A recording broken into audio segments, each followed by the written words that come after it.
السلام علیکم ورحمۃ اللہ وبرکاتہ۔ الحمد للہ نحمده ونستعینه ونستغفره ونؤمن به ونتوکل علیہ ونعوذ باللہ من شرور انفسنا ومن سیئات اعمالنا من يهده الله فلا مضل له ومن يضلله فلا هادي له ونشهد أن لا إله إلا الله وحده لا شريك له ونشهد أن سيدنا ونبينا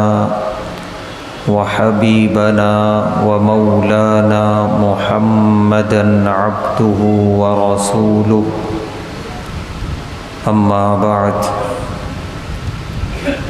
قال الله تبارك وتعالى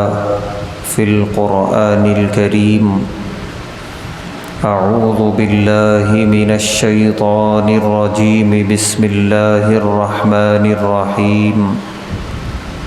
هو الذي أرسل رسوله بالهدى ودين الحق ليظهره على الدين كله ولو كره المشركون صدق الله العظيم۔ ہر طرح کی تعریف اور حمد و ثنا اللہ بزرگ و برتر کے لائق ہے، جس کا کوئی شریک نہیں، جس کا کوئی ساجی اور ہمسر نہیں، جو ہمیشہ سے ہے اور ہمیشہ رہے گا۔ لاکھوں درود و سلام نازل ہوں اللہ کے آخری پیغمبر جناب محمد الرسول اللہ صلی اللہ علیہ وسلم پر اور آپ کے تمام صحابہ اور اہل بیت پر۔ محترم حضرات، اللہ کے رسول صلی اللہ علیہ وسلم جو دین، جو شریعت لے کر آئے،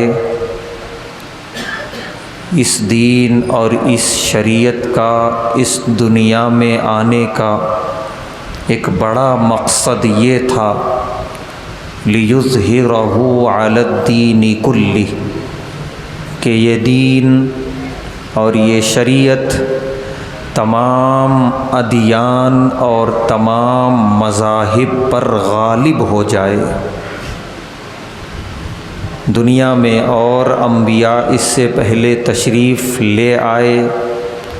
وہ بھی اللہ کا دین لے کر آئے،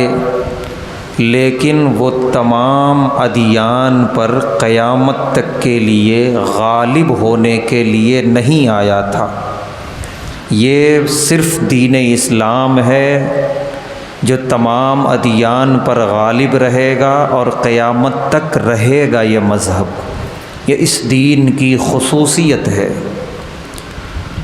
اور اتنا بڑا کام یعنی اس دین کو ساری دنیا پہ غالب کرنا ہے، اور ایسی مضبوطی کے ساتھ غالب کرنا ہے کہ قیامت تک یہ اسی طرح قائم رہے، مضبوط رہے، متزلزل نہ ہو۔ اتنے بڑے کام کے لیے پیارے نبی صلی اللہ علیہ وسلم کو جو وقت ملا وہ محض 23 سالوں کا، 23 سال کے مختصر سے وقفے میں اور عرصے میں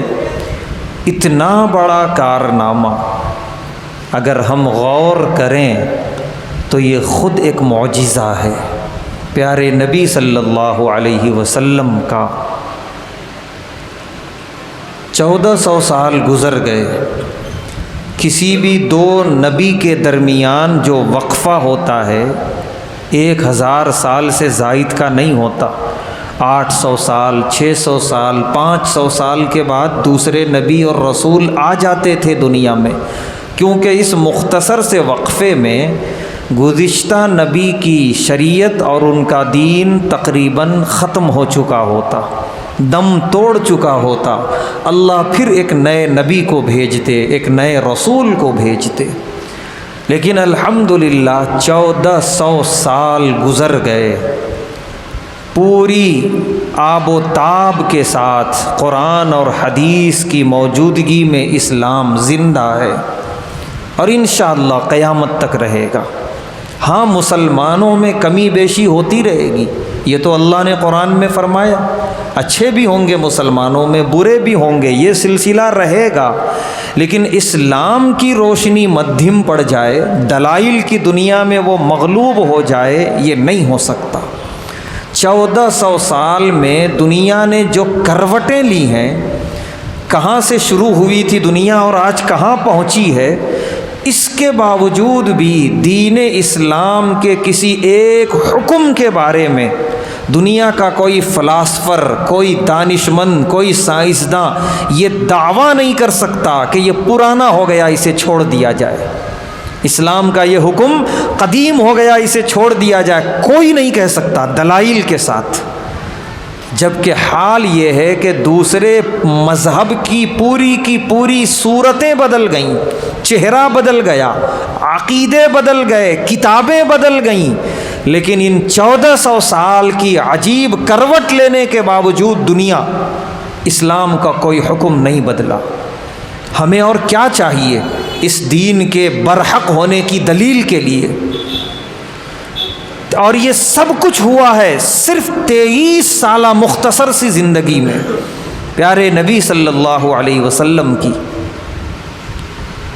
آپ نے مکی زندگی میں اس دعوت دین کا آغاز کیا اپنے گھر سے، اور ایسا نہیں ہے کہ آپ نے یوں دعوت دی اور دعوتیں قبول ہونے لگیں، نہیں، خونی رشتہ دار دشمن بننے لگے،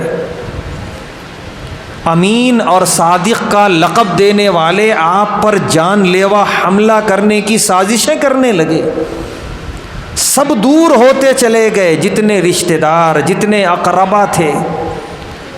لیکن پیارے نبی صلی اللہ علیہ وسلم جس عزم، جس حوصلے، جس ہمت کے ساتھ آپ نے اس کام کا آغاز کیا، امت کے لیے بہت بڑا پیغام ہے کہ محمد صلی اللہ علیہ وسلم کا غلام ہو اور وہ پست ہمتی والی زندگی گزارے، وہ زندگی کے کسی موڑ پہ پہنچ کے پس و پیش میں مبتلا ہو جائے، وہ شک و شبہ والے عقیدے میں مبتلا رہے، یہ ہو نہیں سکتا۔ وہ امتی نہیں ہے پیارے نبی صلی اللہ علیہ وسلم کا۔ پیارے نبی صلی اللہ علیہ وسلم نے جو عزم، جو حوصلے کا مظاہرہ فرمایا، اپنے دور ہو گئے، پیارے نبی صلی اللہ علیہ وسلم پیچھے نہیں ہٹے۔ اس کے بعد آپ مکے اور عرب کے قبائل کی طرف گئے۔ عرب کے جو قبائل ہیں، ہر قبیلہ دوسرے قبیلے کو اپنا دشمن تصور کرتا تھا، کوئی قبیلہ کسی دوسرے قبیلے کے کوئی اصول کو اپنانے کے لیے تیار نہیں تھا، کوئی قبیلہ کسی دوسرے قبیلے کی اچھائیوں کی تعریف کرنے کے لیے تیار نہیں تھا، ہر قبیلہ دوسرے قبیلے کو اپنا دشمن تصور کرتا، اور جو آپس میں جنگیں لڑتے تھے یہ لوگ، انتقام در انتقام، 40 سالوں تک جنگیں چلی ہیں قبائل کے درمیان۔ تو ہم کیا سمجھتے ہیں کہ پیارے نبی صلی اللہ علیہ وسلم نے جب اسلام کی بات رکھی ہوگی تو سارے قبیلے متحد ہو کر، متفق ہو کر سن لیے ہوں گے اور مان لیے ہوں گے؟ ہو نہیں سکتا، ناممکن۔ جو قبیلے ایک دوسرے کی بات سننے کو تیار نہیں تھے، جبکہ سب ہم مذہب تھے، سب مشرک تھے، سب کافر تھے، سب بتوں کی پوجائیں کیا کرتے تھے، یہاں تو کچھ اور دعوت تھی جو سارے کے عقیدوں پہ ضرب لگا رہی تھی، کفر اور شرک کی مذمت تھی اس دعوت کے اندر، تو کیا سارے قبیلے مان لیتے؟ سارے کے سارے قبیلے متحدہ طور پہ دشمن ہو گئے پیارے نبی صلی اللہ علیہ وسلم کے، آپ کی مشن کے دشمن، آپ پر ایمان لائے ہوئے جو چند افراد تھے مکی زندگی میں ان کے دشمن۔ اور صرف دشمنی کی حد تک نہیں رہی، صبح و شام آپ کی اس مہم کو روکنے کی ہر جائز و ناجائز کوشش، شہید کیا گیا۔ آپ کے ماننے والوں کو، آپ کی اتباع کرنے والوں کو زمین پہ لٹا کے رسیوں میں باندھا گیا، ہاتھ الگ گھوڑے کے پیروں میں باندھے گئے اور پیر الگ گھوڑے کے پیروں میں باندھے گئے، اور دونوں گھوڑوں کو دو طرف دوڑا دیا گیا، اور وہ انسان بیچ میں سے دو ٹکڑے ہو گیا۔ حضرت یاسر رضی اللہ تعالیٰ عنہ، حضرت سمیہ رضی اللہ تعالیٰ عنہ جو اس امت کے پہلے شہید ہیں مکۃ المکرمہ میں، بدترین طریقے سے اذیتیں دیں، یہاں تک کہ پیارے نبی صلی اللہ علیہ وسلم نے فرمایا کہ تمام رسولوں کو جو تکلیفیں پہنچائی گئیں وہ ساری تکلیفیں مجھ اکیلے کو پہنچائی گئی ہیں۔ یہ پیارے نبی صلی اللہ علیہ وسلم نے اپنی زبان مبارک سے اعتراف فرمایا۔ ان سب کے باوجود کیا آپ رک گئے؟ کیا آپ کے ماننے والے پست ہمت ہو گئے؟ نہیں، لِيُظْهِرَهُ عَلَى الدِّينِ كُلِّهِ، آگے بڑھنا ہے، آگے چلنا ہے، ہزار رکاوٹیں، ہزار امتحانات اور آزمائشیں، آگے چلتے جانا ہے یہاں تک کہ اس دین کو دنیا کے تمام ادیان پہ غالب کرنا ہے۔ پیارے نبی صلی اللہ علیہ وسلم عرب کے الگ الگ قبیلوں کے پاس تشریف لے گئے، ہزار طعن و تشنیع کا سامنا کرنا پڑا، ہزار تکالیف، لیکن آپ پیچھے نہیں ہٹے، بلکہ وقت آیا پیارے نبی صلی اللہ علیہ وسلم نے اپنی دعوت کو عرب سے باہر نکالا، اور دنیا کی جو بڑی طاقتیں تھیں، یمن تھا اس وقت طاقتور، فارس تھا، روم تھا، ان کے بادشاہوں تک آپ نے خطوط کے ذریعے اسلام کی دعوت پہنچائی، اور دو ٹوک انداز میں کہ اگر تم اس حال میں مر گئے کفر کی حالت میں تو تم پر تمہارا بھی وبال ہوگا، اور یہ پورا ملک جس پر تم حکومت کر رہے ہو ان سب کا وبال تمہارے کندھوں پہ ہوگا، اور اگر تم نے میری دعوت قبول کر لی اور اللہ کے اس دین کو قبول کر لیا، میری اتباع کی، اللہ سے ڈرے، تقوی اختیار کیا، تو تم بھی کامیاب اور تمہارا پورا کا پورا ملک اور ساری رعایا کامیاب ہو کر جنت میں جائے گی۔ آپ نے خطوط روانہ کیے، اور ایسا نہیں ہے کہ یہ خطوط کے پہنچتے ہی سبوں نے اسلام قبول کر لیا، نہیں، اور بڑی سازشیں، عالمی سازشیں، یہاں تک کہ سب سے بڑا طاقتور دنیا کا اس وقت جو ملک تھا روم، وہ اپنی پوری طاقت اور لشکر کے ساتھ روم سے نکلا اور تبوک کے مقام پہ آ کے کھڑا ہو گیا کہ ہم موقع دیکھ کر مدینہ منورہ پہ حملہ آور ہو جائیں گے۔ جتنے فوجی تھے اس لشکر میں، اس کی آدھی بھی آبادی نہیں تھی مدینہ المنورہ کی۔ اندازہ لگائیے اگر وہ حملہ آور ہوتا بالفرض والمحال تو کیا ہوتا، لیکن ڈرے نہیں، جھکے نہیں پیارے نبی صلی اللہ علیہ وسلم، ایمان کی طاقت کے ساتھ آپ کے صحابہ آگے بڑھتے چلے گئے، ہمت نہیں ہوئی اس لشکر کو مدینہ طیبہ پہ حملہ کرنے کی، وہیں سے واپس چلا گیا۔ آپ آگے بڑھتے چلے گئے 23 سالہ مختصر سی مدت میں آپ نے اپنے اس دین اسلام کو ساری دنیا کے مذاہب پہ غالب کر کے دکھایا۔ ایک عظیم انسانی تاریخ کا انقلاب جو پیارے نبی صلی اللہ علیہ وسلم نے برپا کیا، تہذیبیں بدل دیں آپ نے، تمدن بدل دیا، سوچ و فکر کا دائرہ بدل دیا، جینے اور مرنے کے طریقے اور سلیقے بدل دیے، سب کچھ بدل کے رکھ دیا۔ دنیا کیا تھی اور آپ نے اسے کیا بنا کے رکھ دیا، اور یہ صرف آپ نے اپنے خاندان میں نہیں کیا، صرف مکے میں نہیں کیا، صرف عرب میں نہیں، بلکہ پوری دنیا کے اندر یہ انقلاب تھا پیارے نبی صلی اللہ علیہ وسلم کا، جو آج تک اپنے پورے نقوش کے ساتھ باقی ہے۔ ہزار آئے اس انقلاب کو مٹانے والے، ختم کرنے والے، لیکن خود مٹ گئے، خود ختم ہو گئے۔ پیارے نبی صلی اللہ علیہ وسلم کی زندگی میں ہم ایک سرسری نظر ڈالیں، ایک چیز صاف طور پہ ہمیں معلوم ہوتی ہے کہ کامیابیوں کے جو دروازے کھلے ہیں، جہاں سے یہ دین رفتار پکڑا ہے تو پھر پکڑتا ہی چلا گیا، پھر اس کی رفتار میں کوئی کمی نہیں آئی، وہ دراصل موڑ ہے ہجرت کا۔ پیارے نبی صلی اللہ علیہ وسلم اور صحابہ کی زندگی میں ایک اہم ترین موڑ کہ جہاں سے کایا پلٹ گئی وہ ہجرت کا موڑ ہے۔ اور بڑی عجیب بات کہ مکی زندگی میں 13 سال رہے پیارے نبی صلی اللہ علیہ وسلم، نبی بننے کے بعد، رسول بننے کے بعد آپ محنت کرتے رہے، آپ کوشش کرتے رہے، آپ دعوت دیتے رہے دین اسلام کی، یہاں تک کہ جب حج کا موسم آتا تھا سارے عرب کے قبائل آتے تھے مکۃ المکرمہ حج ادا کرنے کے لیے۔ یہ الگ بات ہے کہ ان کا حج کرنے کا طریقہ وہ کفریہ تھا، شرکیہ تھا، جس کو پیارے نبی صلی اللہ علیہ وسلم نے مکمل ختم کر دیا اور پیارا طریقہ ہمیں عطا فرمایا حج کا۔ تو وہ اپنے طریقے سے حج ادا کرنے آتے تھے، سارے قبائل کے لوگ پہنچتے تھے۔ پیارے نبی صلی اللہ علیہ وسلم اس موقع کو غنیمت سمجھتے تھے کہ سارا عرب یہاں موجود ہے، لہذا ہر قبیلے کے خیمے میں آپ جاتے اور دین اسلام کی دعوت دیتے۔ ابو جہل نے خاص لوگوں کو لگا رکھا تھا، جب بھی آپ دین اسلام کی دعوت دیں تم جانا اور بیچ میں روک دینا اور کہہ دینا کہ ان کی بات نہ مانو، یہ ایسے ہیں اور ویسے ہیں، نعوذ باللہ۔ چنانچہ وہ لوگ اپنا کام کرتے، پیارے نبی صلی اللہ علیہ وسلم اپنا کام کرتے۔ سیدنا ابو بکر صدیق رضی اللہ تعالی عنہ فرماتے ہیں کہ ہم لوگ ہر دن الگ الگ قبائل کے پاس جاتے تھے، ان سے ملاقاتیں کرتے تھے، لیکن کہیں سے کوئی امید نہیں، کوئی ایک شخص اسلام قبول کرنے تیار نہیں۔ اندازہ لگائیے 13 سال گزر رہے ہیں اس حالت میں کہ اسلام مکے سے باہر نہیں نکلا اور آیا ہے ساری دنیا پہ غالب ہونے کے لیے۔ کیسی فکر مندی رہی ہوگی پیارے نبی صلی اللہ علیہ وسلم کو۔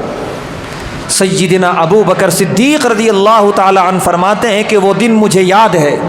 کہ میں تھا پیارے نبی صلی اللہ علیہ وسلم کے ساتھ، صبح سے لے کر دوپہر سے لے کر شام تک آپ ملاقاتیں کرتے رہے قبائل کے سرداروں سے، دین اسلام کی دعوت دیتے رہے، کوئی قبول کرنے کے لیے تیار نہیں،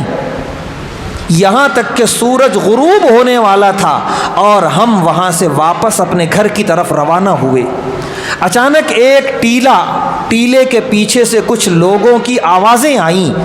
یعنی ایک خیمہ یہاں بھی لگا ہوا تھا۔ پیارے نبی صلی اللہ علیہ وسلم نے فرمایا کہ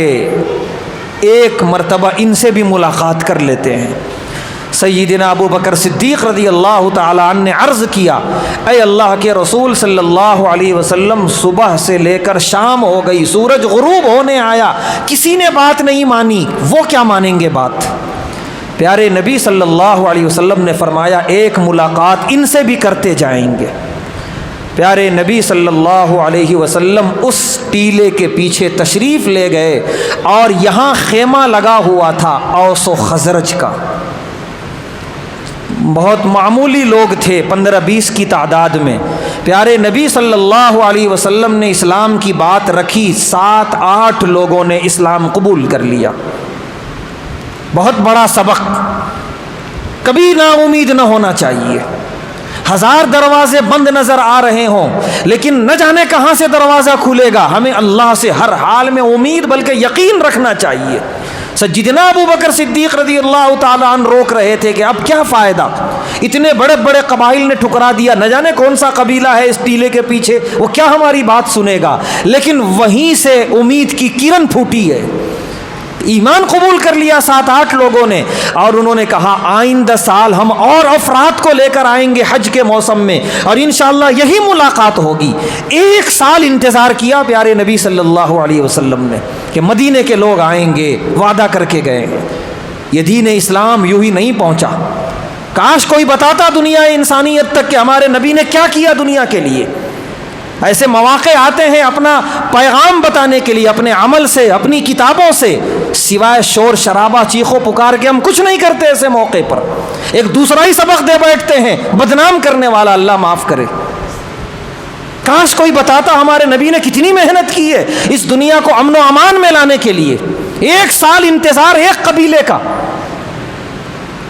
ٹھیک 1 سال کے بعد حج کے موسم میں اب 70-80 افراد تقریباً آئے تھے مدینہ المنورہ سے، یا اس سے بھی کچھ زائد، اور 70 کے قریب لوگوں نے اسلام قبول کیا۔ اور ان لوگوں نے یہ بھی کہا کہ اے اللہ کے رسول صلی اللہ علیہ وسلم، پھر سال بھر آپ سے ملاقات نہیں ہوتی، ہمیں دین سیکھنا ہے، اپنا کوئی قاصد ہمارے ساتھ روانہ فرمائیے۔ پیارے نبی صلی اللہ علیہ وسلم نے حضرت مصعب بن عمیر رضی اللہ تعالی عنہ کو روانہ کیا، اور انہوں نے گھر گھر ایسی محنت کی ہے دین اسلام کی، الحمدللہ دین اسلام مکمل طور پہ آب و تاب کے ساتھ لہلہانے لگا مدینہ المنورہ کی سرزمین پہ۔ اب وہاں سے یہ بات شروع ہوئی، اے پیارے نبی صلی اللہ علیہ وسلم تشریف لائیے مدینہ المنورہ، چھوڑیے مکہ المکرمہ کو۔ ایک طرف مطالبہ تھا یہ، لیکن کیا یہ کرنا آسان تھا؟ جس سرزمین پہ انسان پیدا ہوا، جو اس کی آبائی سرزمین ہے، اور نہ صرف آپ تنہا بلکہ آپ کے ساتھ سارے ایمان لائے ہوئے لوگ، یہ سب کو چھوڑ کے جانا ہے، یہ بہت بڑی قربانی تھی اس وقت کی۔ پیارے نبی صلی اللہ علیہ وسلم نے صحابہ کرام کو حکم دیا کہ اپنی اپنی سہولت کے حساب سے ہجرت کرو مکہ المکرمہ سے مدینہ المنورہ۔ ہر ایک کی ایک ایک داستان ہے، ایک ایک صحابی کی، کہ کیسے انہوں نے ہجرت کی،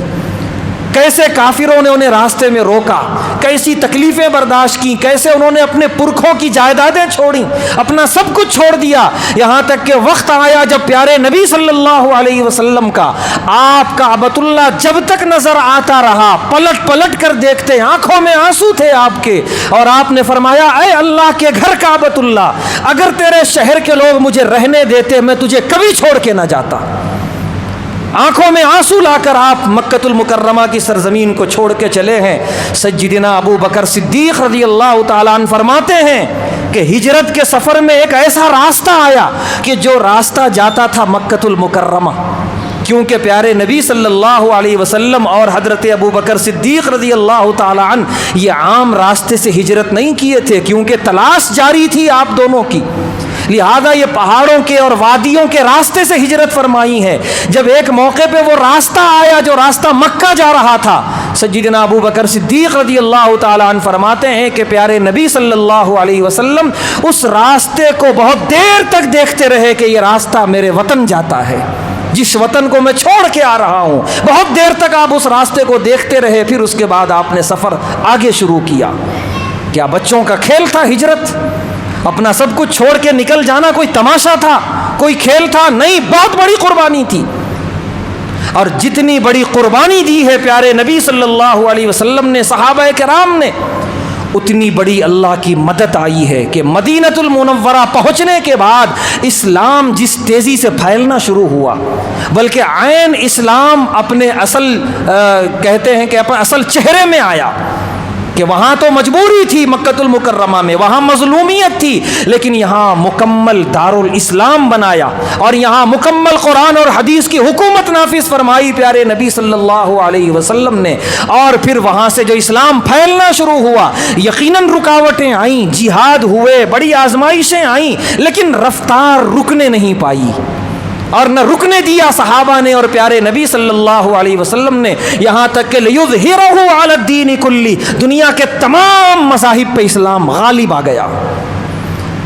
چاہے وہ عرب کا رہنے والا ہو یا عجم کا، وہ اس بات کا اقرار کیے بغیر نہیں رہ سکا کہ انسانیت کی نجات چاہے دنیا میں ہو یا آخرت میں، اگر کسی مذہب میں ہے تو وہ صرف مذہب اسلام ہے، اس کے علاوہ کوئی مذہب نہیں ہے۔ ایک بڑا پیغام ہے ہمارے لیے کہ اللہ کی مدد یقیناً آتی ہے، لیکن گھر میں پڑے سوتے رہنے سے نہیں آتی، کسی چیخ و پکار شور و شرابے سے نہیں آتی،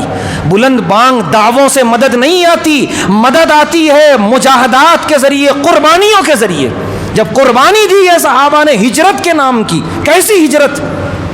پیارے نبی صلی اللہ علیہ وسلم جب غار سور کی طرف جا رہے تھے پیر خون سے لہو لہان تھے.